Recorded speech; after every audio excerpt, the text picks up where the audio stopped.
Tadi malam Iran menyerang pangkalan udara Amerika Serikat yang berada di wilayah Erbil, Irak. Sistem pertahanan udara diaktifkan dan berhasil menembak jatuh drone Iran.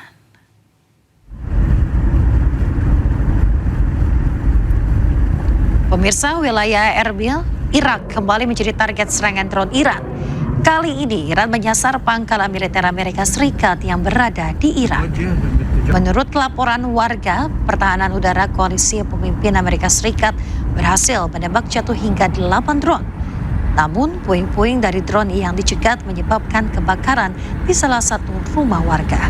Ledakan dan suara sirene terdengar jelas di berbagai penjuru kota, termasuk dekat Bandara Internasional Erbil dan Konsulat Amerika Serikat. Serangan ini terjadi di tengah eskalasi ketegangan regional antara Iran dan Amerika Serikat pasca pembatalan gencatan senjata. Halo, selamat pagi. Selamat pagi. Selamat pagi, Togi. Gimana kabarnya, Yasmin? Baik, alhamdulillah. Kalau Sarah sama Togi ini selalu ceria setiap harinya ya. Good vibes ya, good vibes ya. Apa tuh tips and triknya? Tips-triknya memang gampang sekali, tidur dengan cukup, habis itu meditasi di pagi hari.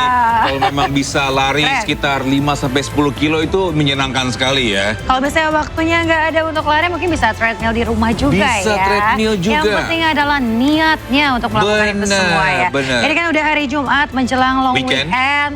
Mungkin juga bagi pemirsa sudah memiliki rencana, tapi buat yang belum, Yes. mungkin bisa. Ada nggak sih tips mungkin ya? mau pergi weekend? Mungkin gampang ya, ke Bogor mungkin. Ke Bogor. Oke, sebagai orang Bogor gitu ya, banyak tempat-tempat yang bisa didatangi oleh pemirsa, baik itu di kota maupun di kabupaten ya. Kalau misalnya di kota kan yang ikonik adalah Kebun Raya Bogor. Kebun Raya Bogor, benar. Iya, bisa menikmati suasananya, kemudian juga udara. Kulinernya gimana kulinernya? Karena aku suka makan. Kalau bisa geser sedikit ke daerah Surya Kencana, di situ banyak sekali kuliner khas Bogor. Oke. Mulai dari soto kuning, asinan. Roti unyil, iya aku pernah nyoba itu. Lapar kan? Bener. Daripada penasaran langsung aja datang ya. Nanti besok atau enggak minggu ya. Bener sekali. Itu tips untuk mungkin kuliner atau enggak pergi berwisata ke Bogor ya. Yes. Baik, kita sahabat Dulmisa, gimana kabarnya pagi hari ini? Senang sekali saya Togi Sinaga. Dan saya Snatania, pemirsa menemani Anda di pagi hari ini. Yes. Kami akan membahas berita utama secara mendalam, komprehensif dan tentunya eksklusif. Sebagai pembuka Newsroom pagi kali ini, kami memiliki informasi mengenai kecelakaan maut yang terjadi di Kabupaten Musirawas Utara, Sumatera Selatan. Ya, supir truk batu bara ini tewas terjepit usai truk yang dikemudikannya menabrak bagian belakang truk batu bara lainnya yang ada di depannya.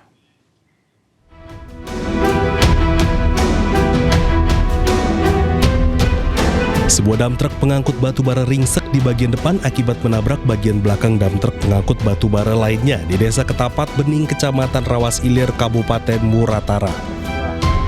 Sopir tewas di lokasi akibat terjepit di kabin truk yang dikemudikannya.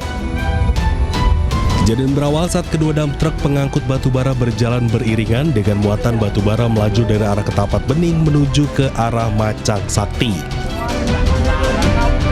Saat di kilometer 110, jarak pandang terbatas dikarenakan jalan berdebu membuat truk yang dikendarai korban menabrak bak belakang dam truk lainnya.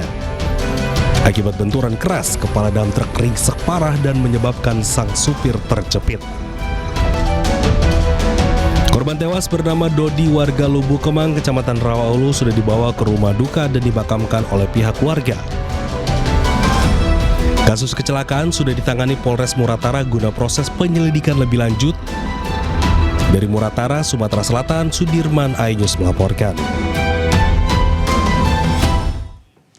Ya, sementara itu kecelakaan maut terjadi di Jalan Hauling Batu Bara di Kecamatan Rawas Ilir, Kabupaten Musirawas Utara, Sumatera Selatan. Supir truk batu bara tewas terjepit usai truk yang dikemudikannya menabrak bagian belakang truk batu bara lainnya yang ada di depan.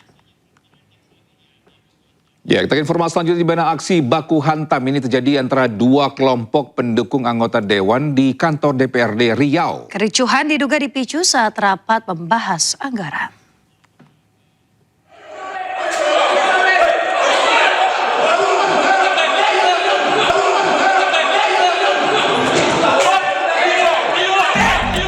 Kericuhan terjadi di lobi kantor DPRD Riau Kamis sore. Kericuan diduga terjadi antara dua anggota dewan, yakni Wakil Ketua DPRD Riau Parisman Ikhwan dengan Ketua Komisi 5 DPRD Riau Indra Gunawan. Diduga keributan dipicu saat rapat membahas anggaran dengan tim anggaran pemerintah daerah. Kedua anggota dewan itu adu argumen hingga terjadi kericuhan. Dari rekaman video, terlihat bentrokan meluas ke area lobi DPRD Riau, melibatkan sejumlah pria diduga kelompok pendukung dari kedua anggota dewan tersebut. Sejumlah pendukung terlibat adu jotos dengan petugas keamanan dewan. Belum ada keterangan secara resmi dari perwakilan DPRD Riau terkait peristiwa tersebut. Dari Pekanbaru, Riau, Indra Yose Rizal, iNews melaporkan.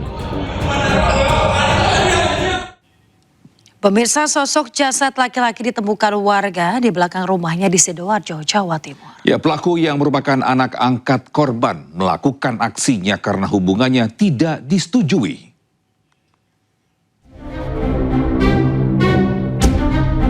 DM dan NJS tak berkutik saat ditangkap usai membunuh Gatot Triwahyu yang jasadnya ditemukan terkubur di halaman belakang rumahnya di Sidoarjo, Jawa Timur. Ironisnya, salah satu pelaku pembunuhan ini ternyata adalah putri angkat korban sendiri. Pelaku DM mengaku membunuh korban karena hubungannya tidak disetujui serta kerap dimarahi korban sejak kecil. Sementara kekasihnya, NJS, mengaku membantu DM karena diiming-imingi akan diberi uang oleh DM. Pelaku menganiaya korban dengan senjata tajam hingga korban mengalami luka parah di sejumlah bagian tubuh.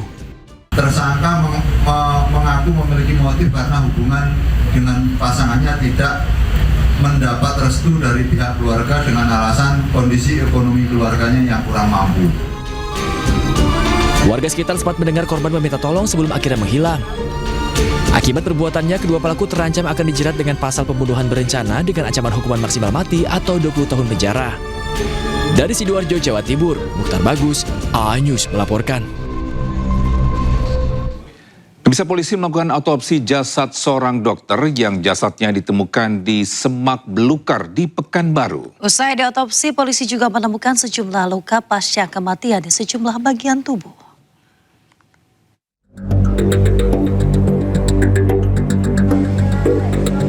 Tim dokter forensik Rumah Sakit Bayangkara Polda Riau melakukan autopsi terhadap jasad Dr. Alex Kristoloris untuk mengungkap penyebab kematian korban. Dari hasil otopsi sementara ditemukan luka berbentuk titik serta pembengkakan punggung tangan kiri dan memar pada kepala. Selain itu terdapat luka pasca kematian pada leher, dada, perut, punggung, dan kedua lengan akibat gigitan serangga-serangga. Memang di dalam otopsi ditemukan adanya sejenis luka hitam, lebam, namun hasil otopsi masih menunggu kurang lebih 2 minggu dari sesuai dengan informasi dari Kabidokes. Sebelumnya Dr. Alex dilaporkan hilang pada Senin sore lalu. Korban ditemukan dalam kondisi tak bernyawa di Semak Belukar di samping RSUD Siak. Hingga kini polisi belum bisa menyimpulkan penyebab kematian dokter PPDS yang baru bertugas 2 minggu ini. Tim forensik Polda Riau masih terus melakukan pendalaman guna mengetahui motif dari pembunuhan. Dari Pekanbaru, Riau, Indra Yose Rizal, iNews melaporkan. Pemirsa, Kejaksaan Agung membentuk tim penyidik khusus mengusut kasus yang menyeret ex-Jampitsus Febri Adriansyah. Ya, tim penyidik khusus ini bentukan Kejagung diisi oleh 9 jaksa senior, mayoritas alumni KPK.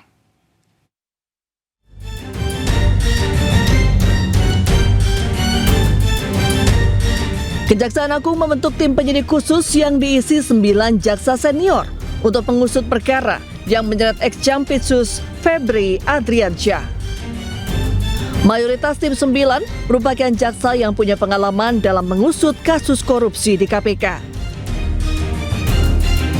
Mereka adalah Agus Salim, yang saat ini menjabat sebagai Inspektur Keuangan 2 pada Jaksa Agung Muda Bidang Pengawasan, Muhibudin, Kepala Kejaksaan Tinggi Sumatera Utara, Katarina Girsang, Kepala Pusat Manajemen Penelusuran dan Perampasan Badan Pemulihan Aset Kejagung, Riono, Inspektur Keuangan 1 Jaksa Agung Muda Bidang Pengawasan, Agus Sahat, Sekretaris Jaksa Agung Muda Tindak Pidana Umum, Iren Putri, Direktur Pertimbangan Hukum pada Jaksa Agung Muda Perdata dan Tata Usaha Negara, Z. Tadung Alo, Direktur Penuntut Jaksa Agung Muda Pidana Militer, Rinaldi Umar, Wakil Kepala Kejaksaan Tinggi Banten, serta Hari Wibowo, Direktur pada Jaksa Agung Muda Tindak Pidana Umum. Dalam sprindik baru, kami terbitkan makanya sprindik yang sifatnya khusus, kita bentuk tim khusus. Ini terdiri dari 9 orang. Yang jelas sebagian besar penyidik-penyidik ini yang berasal mantan alumni KPK. Jaksa-jaksa yang pernah bertugas di KPK. KPK pun menyambut baik pembentukan tim khusus untuk menangani kasus korupsi dan TPPU yang menjerat Febri Ardiansyah.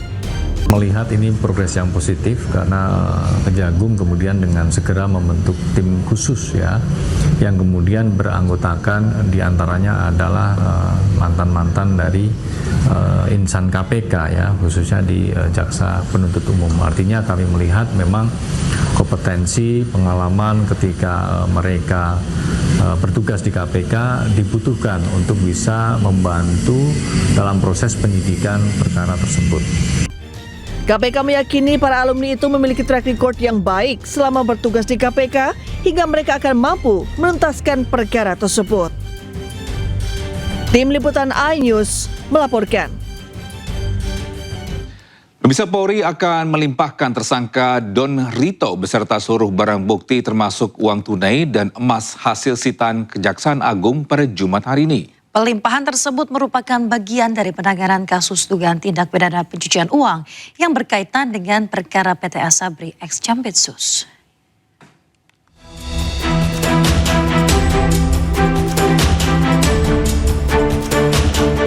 Polri bakal melimpahkan Don Rito, tersangka kasus tindak pidana pencucian uang atau TPPU, PT Asabri termasuk barang bukti ke Kejaksaan Agung. Barang bukti tersebut merupakan temuan penyidik Polri di 12 lokasi, satu diantaranya rumah ex Jampitsus Febri Ardiansyah. Diketahui 3 kasus dugaan korupsi tersebut terkait batubara, Asabri, dan Krakatau Steel. 3 kasus itu sebelumnya ditangani Kortas Tipikor Polri dan Ditreskrimsus Polda Metro Jaya, kemudian dilimpahkan ke Kejagung. Di Reskrimsus Polda Metro Jaya, Kombes Victor Dean Makbon menyatakan perkara Don Rito dilimpahkan beserta sejumlah barang bukti. Adapun barang bukti yang disita kepolisian mulai dari uang hingga emas.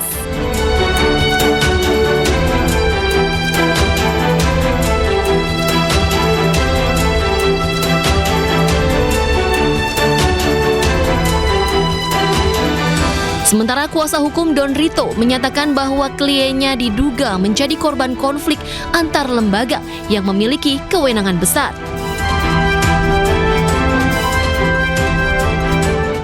Posisi Pak Idon itu ibaratnya gini, ini gajah sama gajah berkelahi nih, ya. Pak Idon itu sebagai pihak pelandu yang digencat habis ketika terjadi perkelahian. Gambarannya begitu. Jadi posisi Pak Idon sebagai pihak yang diinjek karena terjadi perkelahian antar 2 lembaga negara yang punya power dan punya kemampuan di dalam memproses semua persoalan ini. Pertama terkait dengan penanganan perkara Asabri, klaster Pak Tangia. Terkait perkara itu Pak Idon pasif. Dia tidak kenal Pak Tangia dan tidak ada interaksi baik secara personal ataupun secara finansial. Terus kedua terkait dengan masalah suplai batu bara di PLN. Sepanjang proses pemeriksaan Pak Idon menyampaikan urusan itu dia juga nggak ngerti dan nggak pernah berinteraksi dengan pihak-pihak yang diperiksa oleh Bareskrim, oleh Kortas maupun Polda sebagai pihak yang menyuplai batubara ke PLN.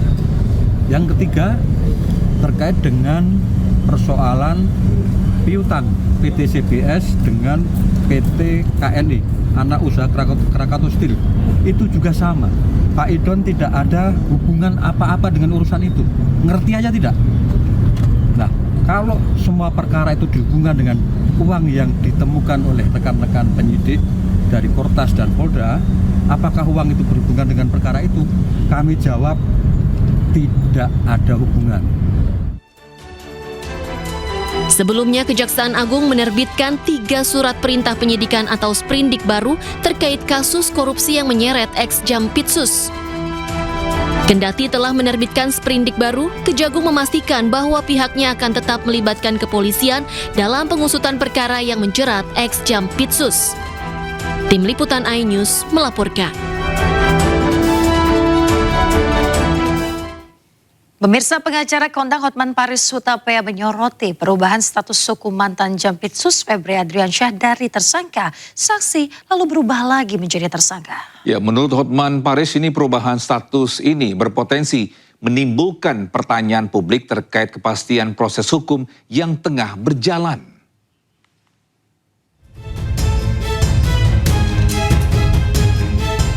Dalam satu hari, status hukum ex-Jampitsus Febri Adriansyah berubah sebanyak 2 kali. Dari tersangka menjadi saksi, lalu diralat kembali jadi tersangka lagi. Rabu sore, Kejagung menerbitkan 3 sprindik baru dan mengumumkan status Febri Adriansyah sebagai saksi. Hal ini jelas berbeda dari Polri yang menetapkan status Febri Adriansyah sebagai tersangka pada 11 Juli lalu. Tidak gugur, tapi kan kita sprindik dulu, terbit. Tidak gugur, yang penting kita terima dulu, kita pelajari semua. Dalam pertimbangan kita termasuk sprindik dari Polri. Orang dan sprindik dari Polri. Iya, diantaranya sebut oknum salah satu negara. Hanya berselang beberapa jam setelahnya, Kejagung pun meralat pernyataannya terkait status Febri. Dalam siaran pers resmi, Kejagung menyebut status Febri masih sebagai tersangka. Berubah-ubahnya status hukum ex-Jampitsus Febri Adriansyah ini pun mengundang kritik tajam pengacara kondang Hotman Paris. Melalui unggahan di akun Instagram pribadinya, Hotman pun mengaku heran dengan dinamika penangkapan perkara tersebut. Pernyataan Hotman ini langsung jadi perhatian warganet dan memicu berbagai tanggapan di media sosial. Tim Liputan iNews melaporkan. Ya, sementara itu Ketua Masyarakat Anti Korupsi atau MAKI Boyamin Saiman ini mengaku kecewa dengan status tersangka yang disandang hingga kini ex-Jampitsus Febri Adriansyah belum juga ditahan. Ia pun berencana mengajukan pra-peradilan dan menggugat Kejaksaan Agung terkait penundaan penahanan ini. Ya, kecewa, kenapa kalau ini sudah ditetapkan tersangka, sudah ada surat perintah penyidikan, sudah ada barang bukti dan juga alat bukti, kemudian tidak dilakukan penahanan. Maka nanti ya gantian saya mengajukan gugatan kepada Kejaksaan Agung karena tidak segera melakukan penahanan terhadap tersangka-tersangka, dalam hal ini FA misalnya gitu.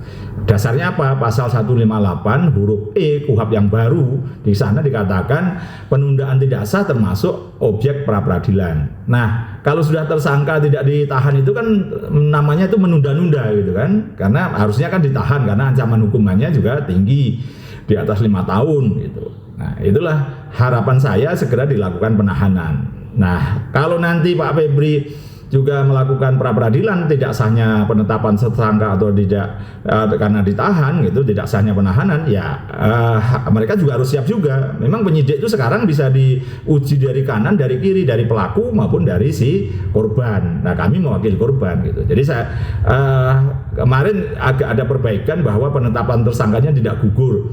Nah, itu kan di kepolisian, tapi di tingkat penyidik Kejaksaan Agung sudah ada nggak surat penetapan tersangka yang administrasinya dibuat benar, misalnya juga diberitahukan kepada si tersangkanya. Nah, justru itulah kita tunggu seminggu ini, 2 minggu lah maksimal, nanti akan kita gugat pra-peradilan jika itu kemudian tidak.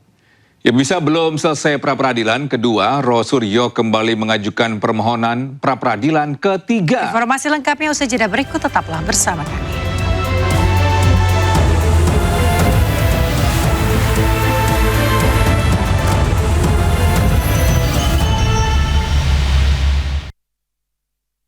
Tuntutan perkara Dr. Tifa kembali digelar di Pengadilan Negeri Jakarta Timur Kamis siang. Ya, dalam sidang jaksa penuntut umum membacakan tanggapan atau atas eksepsi atau nota keberatan yang diajukan pihak terdakwa. Dalam persidangan, jaksa meminta majelis hakim menolak seluruh eksepsi yang diajukan tim kuasa hukum Dr. Tifa. Menurut jaksa, surat dakwaan telah disusun secara cermat, jelas, dan lengkap sesuai ketentuan KUHP. Jaksa juga menilai sejumlah keberatan yang diajukan pihak terdakwa telah masuk ke dalam pokok perkara.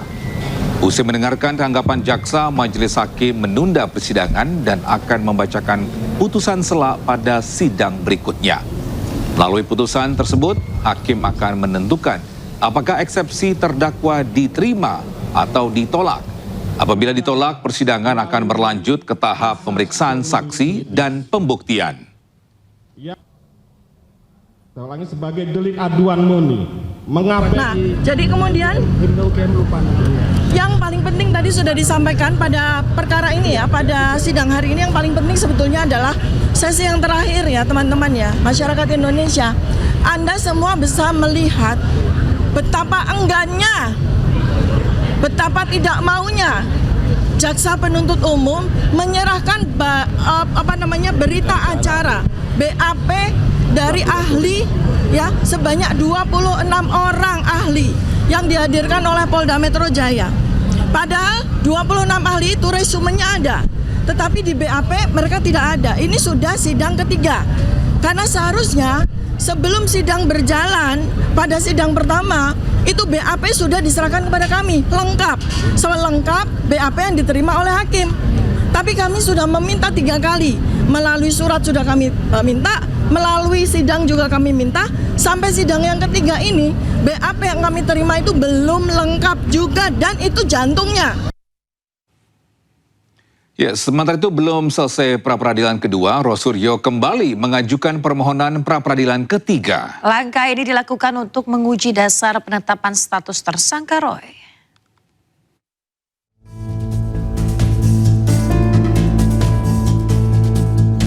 Kuasa hukum Roy Suryo, Abdul Ghafur Sangaji, mengajukan gugatan pra-peradilan ketiga untuk mensomasi Polda Metro Jaya secara parsial tentang pasal-pasal penetapan tersangka. Langkah tersebut dilakukan untuk menguji alat bukti permulaan yang menjadi fokus dalam kasus tuduhan ijazah palsu Presiden ke-7 Joko Widodo terkait Undang-Undang Informasi dan Transaksi Elektronik. Selain itu, permohonan pra-peradilan diajukan secara terpisah untuk setiap pasal yang dijadikan dasar penetapan tersangka. Kami akan mengajukan kembali permohonan pra-peradilan untuk pasal 35 Undang-Undang ITE karena kami ingin melakukan challenging ya atau mensomir ya termohon secara parsial. Pasal-pasal penetapan tersangka itu kami ingin cicil parsial. Kenapa kami ingin cicil parsial? Karena kami ingin menguji alat bukti permulaan yang cukup itu fokus ya. Jadi kami tidak membuat dalam satu permohonan gado-gado ya, tapi kami akan cicil satu persatu dan berdasarkan hukum acara pidana yang hari ini berlaku, tidak ada pembatasan terhadap jumlah permohonan pra-peradilan. Mau 1, mau 2, mau 3, bahkan 100 sekalipun, sepanjang objek yang dimohonkan itu tidak nebis in idem, maka tetap dibenarkan secara hukum acara pidana. Sementara menurut pihak Roy Suryo, diketahui semua saksi yang diperiksa polisi dalam kasus ijazah Jokowi. Tidak ada saksi yang bisa menjelaskan dugaan pidana kaitannya pasal 32 Undang-Undang Informasi dan Transaksi Elektronik. Dari Jakarta, tim liputan iNews melaporkan. Sementara itu, pemirsa, sidang pra-peradilan kedua yang diajukan Roy Suryo terhadap Polda Metro Jaya memasuki agenda penyerahan kesimpulan di Pengadilan Negeri Jakarta Selatan. Ya, agenda ini menjadi tahapan akhir sebelum hakim tunggal membacakan putusan pada Senin 20 Juli mendatang. Sidang pra-peradilan Roy Suryo resmi memasuki tahap akhir dengan agenda penyerahan kesimpulan dari pihak pemohon maupun termohon.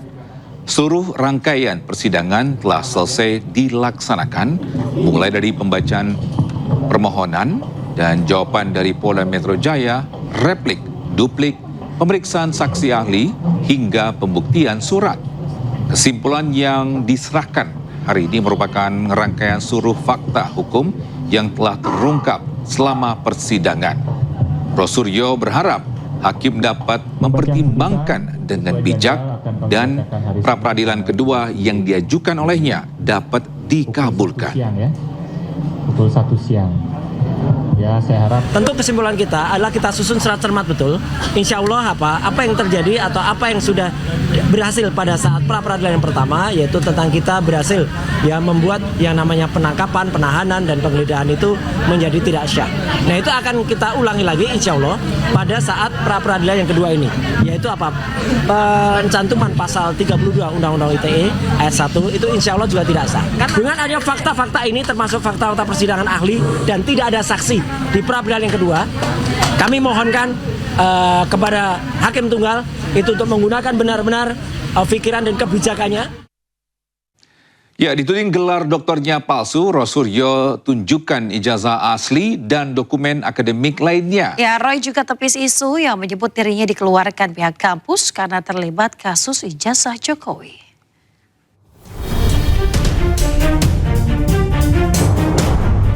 Roy Suryo membantah keras tudingan yang menyebut gelar doktornya palsu. Roy secara langsung menunjukkan ijazah doktor asli yang diterbitkan oleh Universitas Negeri Jakarta untuk membuktikan bahwa gelar akademiknya sah dan legal. Ia menyebut mulai studi doktornya pada tahun 2016 sempat tertunda beberapa waktu sebelum akhirnya dilanjutkan tahun 2020 dan berhasil menyelesaikan pada 2024. Untuk memperkuat pembuktiannya, Roy Suryo memperlihatkan sejumlah dokumen akademik asli miliknya. Selama ini saya selalu menunjukkan ijazah S1. UGM ini asli. Ini kopinya. Dan itu ada legalisasinya. Kemudian ada ijazah S2. MKes. UGM asli juga ini. Dan selama ini yang kemudian digoreng oleh para termul adalah saya hanya menunjukkan surat tanda lulus. Memang surat tanda lulus adalah tanda seseorang memang telah lulus dan di sini jelas berhak memegang gelar doktor. Inilah ijazah asli yang saya dapatkan dari Universitas Negeri Jakarta sah. Di sini ada embosnya, ya, tuh ada embosnya. Ada juga watermarknya. Dan ini bukan ijazah, lintasan stempelnya jelas. Dan ini bukan ijazah baru dicetak di Pasar Pramuka dekat dengan UNJ, enggak. Roy juga meluruskan isu yang menyebut dirinya dikeluarkan atau drop out dari UNJ. Menurutnya, aturan akademik mengenai sanksi DO hanya berlaku bagi mahasiswa yang terjerat tindak pidana dengan kriteria tertentu, bukan perkara yang sedang dihadapinya saat ini. Dari Jakarta, Tim Liputan iNews melaporkan. Pemirsa, Roy Suryo kembali berhadapan dengan masalah hukum. Ya, kali ini Roy dilaporkan ke Polres Metro Jakarta Selatan atas dugaan kasus pencemaran nama baik. Ya, laporan dilayangkan oleh Ketua Umum Gibranisti Taufik Bilfakih. Laporan ini bermula dari rentetan kegaduhan terkait validasi gelar S3 Rosuryo dari Universitas Negeri Jakarta atau UNJ. Menurut Taufik, ada unsur niat jahat dalam pernyataan-pernyataan yang dikeluarkan oleh Rosuryo. Kuasa hukum Taufik telah menyerahkan sejumlah barang bukti kepada penyidik, termasuk rekaman pernyataan Rosuryo yang diduga melanggar Undang-Undang Informasi dan Transaksi Elektronik. Rosuryo bilang, dia suruh pemimpin cabut laporan tadi. Rosuryo bilang, saya bisa melihat ijazahnya Jokowi itu 99,9%. Padahal di saat yang bersamaan Anda itu punya masalah secara akademik. Kan gitu. Di saat yang bersamaan Anda punya problem secara akademik dan Anda tidak jujur. Seharusnya ketika Anda tahu Anda sudah divonis, Anda dipidana, Anda melapor. Kalaupun UNJ masih mau meneruskan, seharusnya UNJ bikin ya peraturan rektor baru kah, khusus RS, nggak apa-apa dipidana, boleh lulus.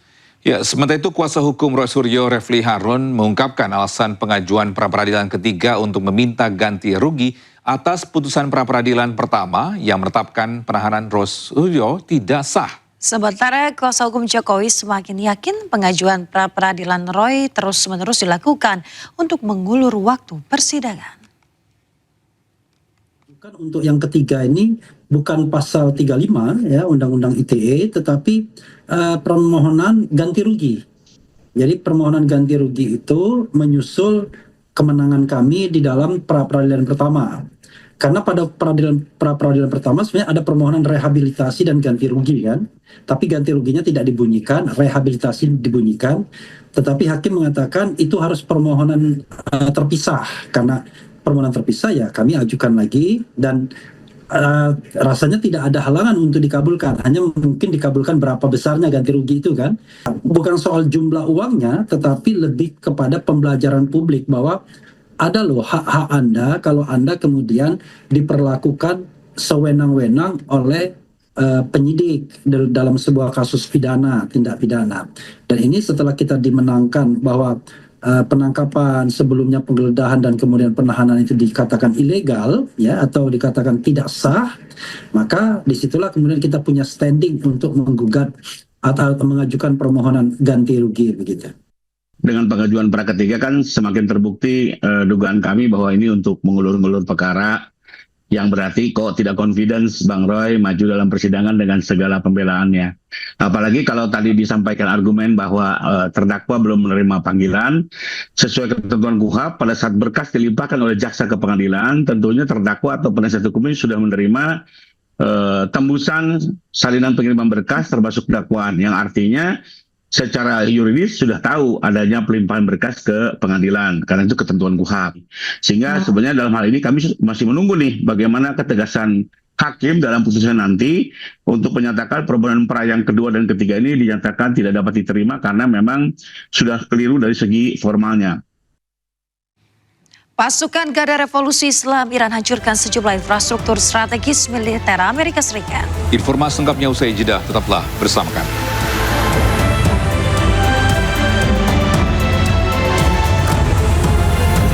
Pemirsa, pasukan Garda Revolusi Islam Iran ini kembali meluncurkan serangan rudal ke pangkalan Amerika Serikat di Timur Tengah. Serangan ini menargetkan infrastruktur strategis militer Amerika Serikat.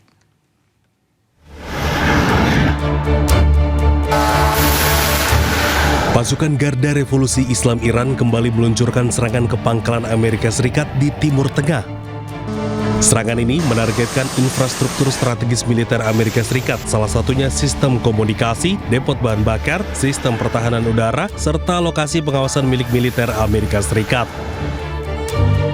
Serangan ini merupakan respon atau balasan atas operasi militer yang dilakukan AS dan sekutunya terhadap strategis Iran.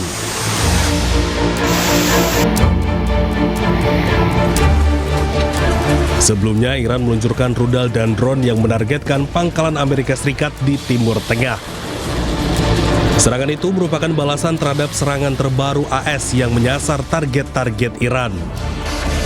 Iran menyerang situs-situs militer Amerika Serikat di Yordania, Kuwait, Bahrain, hingga Qatar.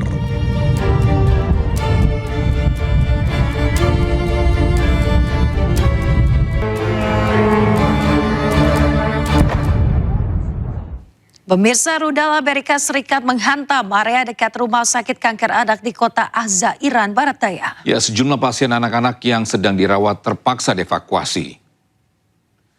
Ya, suasana mencekam saat serangan rudal menghantam area dekat rumah sakit kanker anak. Dokter berlarian mengevakuasi semua pasien anak yang dalam kondisi kritis. Bahkan beberapa di antaranya sedang menjalani operasi saat serangan Amerika Serikat menghantam kawasan sekitar rumah sakit. Serangan ini memicu reaksi keras dari Iran dan sejumlah negara. Iran pun menegaskan akan menyerang balik seluruh pangkalan militer Amerika Serikat yang berada di kawasan.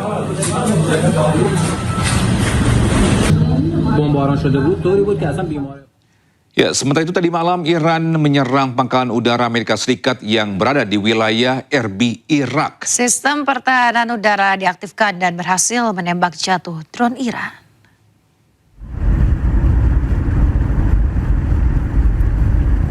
Pemirsa, wilayah Erbil, Irak kembali menjadi target serangan drone Iran.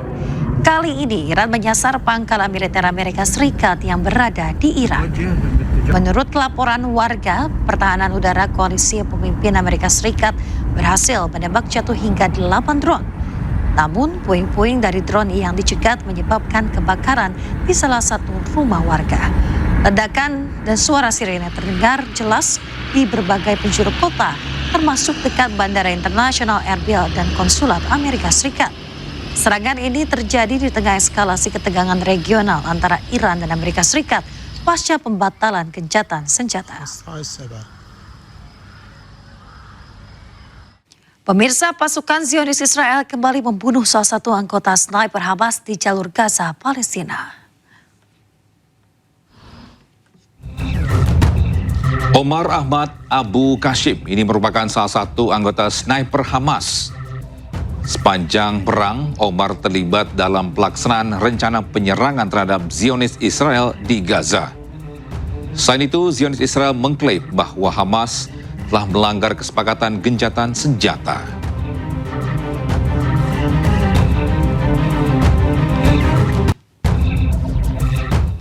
Pemirsa, Israel masih terus meneror warga Palestina. Di tepi barat, pemukim Israel membakar kendaraan warga Palestina. Sementara di Khan Yunis, Gaza Selatan, serangan udara Israel menghantam kendaraan warga yang tengah melaju, menewaskan seorang warga.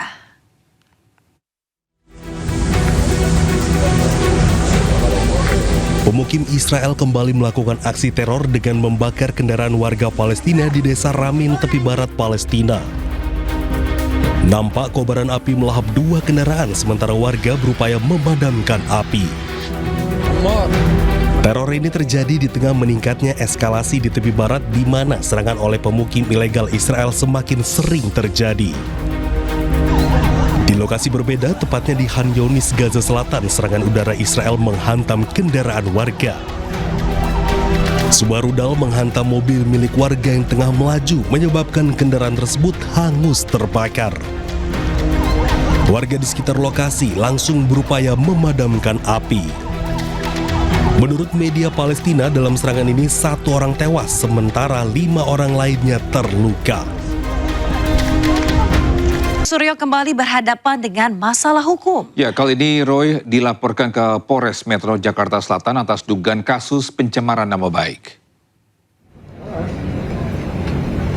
Ya, laporan dilayangkan oleh Ketua Umum Gibranisti Taufik Bilfakih. Ini laporan ini bermula dari rentetan kegaduhan terkait validasi gelar S3 Rosuryo dari Universitas Negeri Jakarta atau UNJ. Menurut Taufik, ada unsur niat jahat dalam pernyataan-pernyataan yang dikeluarkan oleh Rosuryo.